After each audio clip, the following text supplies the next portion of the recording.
Hey guys, welcome to my channel. This is the fifth lecture of chapter 2, Sexual Reproduction in Flowering Plants. And in this topic, in this video, we will discuss about these important points regarding pollen grains. तो देखो ये ऐसे point अपने discuss करेंगे, ठीक है, आज जिस पे डायरेक्ट क्वेश्चन बनता है, ठीक है, बेशक वो नीट पे हो या फिर बोर्ड्स पे हो, ठीक है। तो सबसे पहला पॉइंट जो अपने को याद रखना है कि जो पोलन ग्रेन्स है ना, ठीक है, ये कुछ एक एलर्जी भी कॉज करते हैं, ठीक है। अब एलर्जी अगर हो रही है तो वो एलर्जी किस टाइप में होएगी, ठीक है, रेस्पिरेटरी।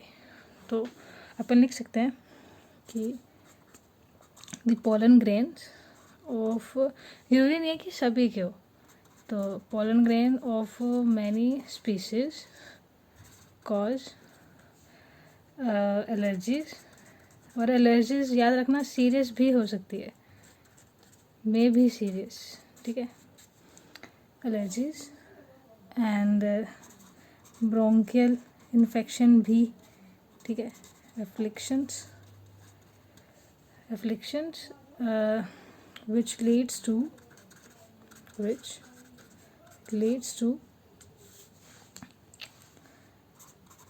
chronic respiratory disorders, ठीक है। तो ये देखो, अब ये पॉइंट है ना, एज इट इज़ अपने को याद रखना है, ठीक है। अब दिमाग में आ रहा है कि यार क्रोनिक रेस्पिरेटरी डिसऑर्डर जैसे, अब इसके एग्जांपल देखें तो फॉर एग्जांपल अस्थमा हो गया, ठीक है, या फिर ब्रोंकाइटिस माने इन्फ्लामेशन इन ब्रोंकाई, है ना, एक्सेट्रा। तो ऐसी सी बीमारियां जो है, ठीक है, ये पोलन ग्रेन की एलर्जी से हो रही है। एंड ये दोनों क्या है, सीरियस डिजीज़ है, ठीक है। तो ये दोनों अपने को याद रखना है। तो देखो अब इसके ऊपर क्वेश्चन कैसे आएगा, क्योंकि हो सकता है तुम लोग को कंफ्यूज करने के लिए ये डायरेक्ट क्वेश्चन डाल दे कि बताओ जो ब्रोंकाइटिस है और अस्थमा है, ठीक है, ये किससे हो सकता है। तो उसमें अगर ये लोग पोलन ग्रेन्स डाल दें, ठीक है, ऑप्शन में, तो वो भी ऑप्शन सही हो सकता है, क्योंकि अपने में याद करो डिजीज़ वाला चैप्टर भी है बुक में, है ना। तो मतलब इस पर क्वेश्चन बन जाएंगे। तो ये एज इट इज़ अपने को पॉइंट याद रखना है, ठीक है। उसके अलावा एक और पॉइंट है जिस पे सीधे सीधे क्वेश्चन बनता है, पार्थेनियम, ठीक है, parthenium which is also called carrot grass, ठीक है। ये अपने इंडिया में इम्पोर्टेंट वीट के साथ आती है, जब वीट इम्पोर्ट की जाती है, ठीक है, तो उसके साथ में कैरेट ग्रास रखी जाती है। तो ये जो है, ठीक है, ये भी कॉज करती है allergy, it also cause allergy. ये तो इम्पोर्टेंट क्वेश्चन है। अगर इस पे ना आए तो इस पे आ सकता है, 1 नंबर का क्वेश्चन डायरेक्ट आ जाएगा, ठीक है, कि कौन सा एग्जाम्पल बताओ, ठीक है, कि पोलन ग्रेन्स जो है वो एलर्जी करती है। तो उसमें अपना नाम किसका देंगे, पार्थेनियम का या कैरेट ग्रास का, दोनों में से किसी नाम पे आ सकती है क्वेश्चन, ठीक है। उसके अलावा जो पोलन ग्रेन्स हैं, ठीक है, they also rich in nutrients, ठीक है, न्यूट्रिएंट्स में अच्छे होते हैं ये न्यूट्रिशनरी।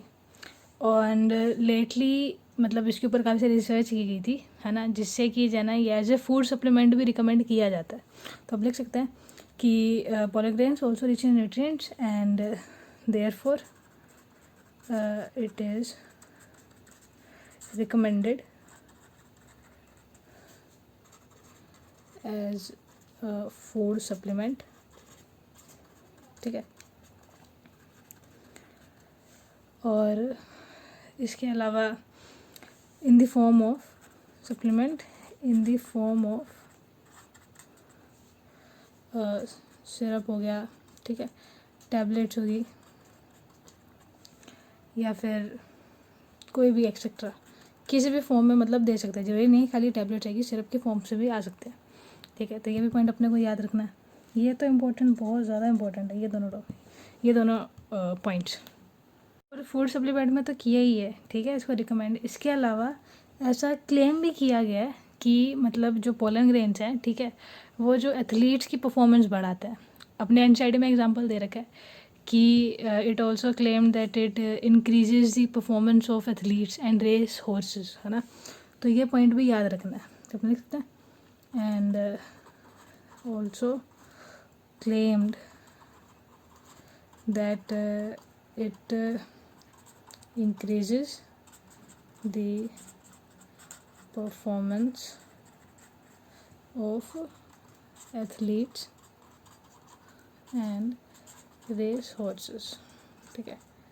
तो ये भी पूछ लेते हैं यार, देखो डायरेक्ट इनडायरेक्ट क्वेश्चन है ना, इन पे आते हैं, तो ये पॉइंट्स याद होने चाहिए, ठीक है। ठीक है, इसके अलावा अपने को एक और चीज़ याद रखनी है कि देखो जो पोलन ग्रेन है ना, ठीक है, उसका काम क्या है, फर्टिलाइजेशन करवाना। तो जब वो शेड हो जाता है ना, तो वो बाद में उनकी रिस्पॉन्सिबिलिटी हो जाती है, या उनको मतलब उनके ऊपर बर्डन होता है एक तरीके से, कि उनको अपनी एक वायबिलिटी लूज़ करने से पहले, ठीक है, स्टिग्मा तक पहुंचना होता है।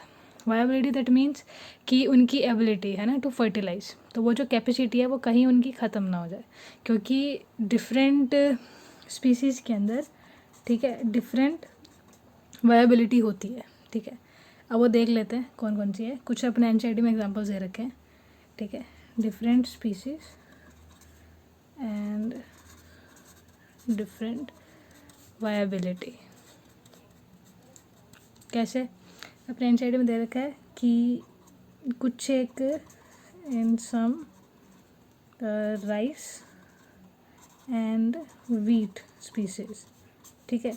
इसमें जो वायबिलिटी है, ठीक है, वो उनकी लगभग 30 मिनट्स तक की होती है, ठीक है। 30 मिनट्स तक अंदर अंदर उनकी वायबिलिटी, ठीक है, लूज़ हो सकती है, ठीक है।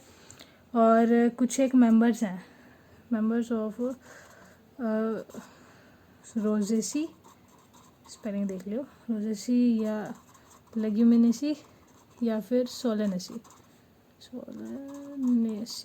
ठीक है।